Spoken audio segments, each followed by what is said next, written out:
De la cérémonie habituelle des vœux à la communauté italienne dans les murs de la Villa Masséna, c'est donc ici que j'ai souhaité le tenir. En cette année 2015, j'ai demandé à ce que Nice commémore par plusieurs événements marquants l'entrée en guerre de l'Italie aux côtés de la France en mai 1915.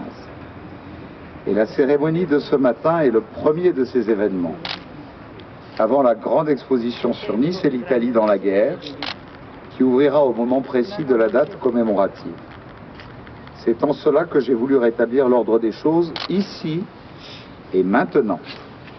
Car je n'oublie pas que le conseil municipal de Nice, le jour même de l'armistice, le 11 novembre 1918, sous la présidence de François Goarand, le maire de l'époque, vota d'enthousiasme sa décision de baptiser du nom de boulevard des Italiens cette grande voie qui, entre le Paillon et le Vieux-Nice, était une des principales artères de la ville à l'époque.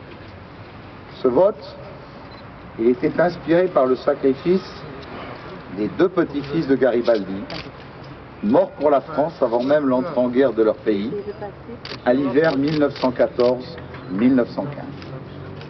Ce vote, il était inspiré par le terrible combat qui emporta sur l'Isonzo tant de jeunes Italiens, dont plusieurs dizaines étaient établis à Nice. Mon grand-père, par bonheur, ne fut pas de ceux qui tombèrent. Et mon grand-père, dont la photo figure dans le bureau du maire de Nice en uniforme de l'armée italienne, était de ces citoyens niçois italiens qui furent appelés sur les drapeaux de l'armée italienne et qui auraient pu faire partie de cela. Et donc ce vote, il était inspiré aussi par le supplice de Cesare Battisti, pendu par les Autrichiens en 1916, parce qu'il voulait la liberté de Trento, et conduisit ce même conseil municipal à lui donner un nom de rue dans le quartier de Riquier, à l'égal d'un si grand nombre de villes et de villages d'Italie.